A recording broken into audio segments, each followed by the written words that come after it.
Good morning, good morning. Maggulay tayo ng ampalaya at malunggay. Ito yung simpleng sahog, daing, konting daing, loy at sibuyas bawang, at syempre yung gata. Ayan. Yan guys, yung tanim lang namin sa gilid, palibot ng bahay. At ito, ganun din. So, kapag mayroon tayong tanim dyan sa mga tabi-tabi ng ating bahay, makakalebre na tayo ng ulam.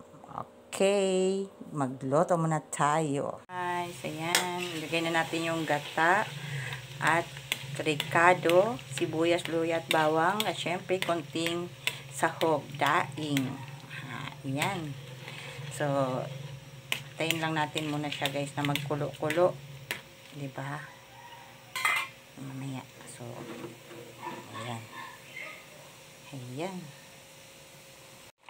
Guys, kumukulo na at anuin muna natin, ispisuin muna natin ang ating gata at nandiyan na yung nilagay na natin yung asin, pimenta at bitchin.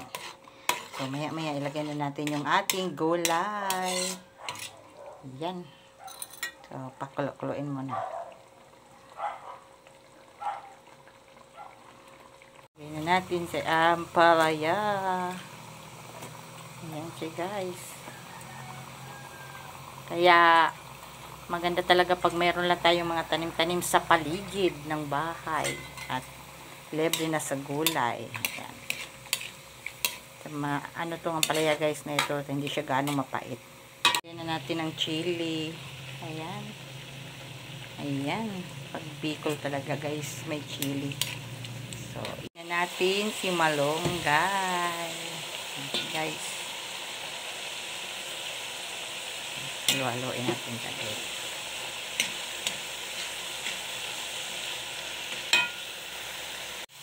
Lapit na matapos ang ating gulay.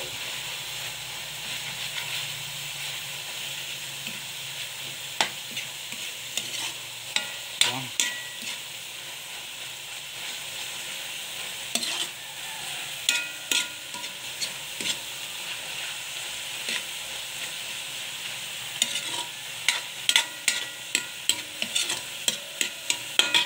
O, diba? Good afternoon, good afternoon.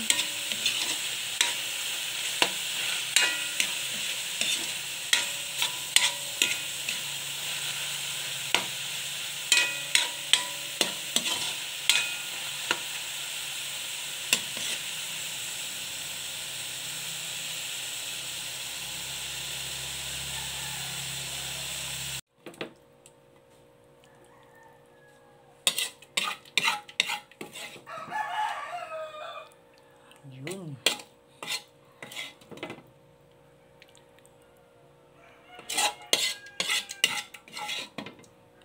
Yan ang ating gulay. Ayan ka, bilis lang guys na magluto.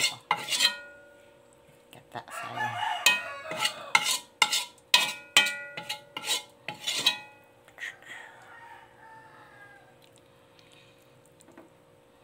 Diba? Tapos na yung gulay natin. Ayan. Ayan. Gulay natin. Luto na. Thanks for watching.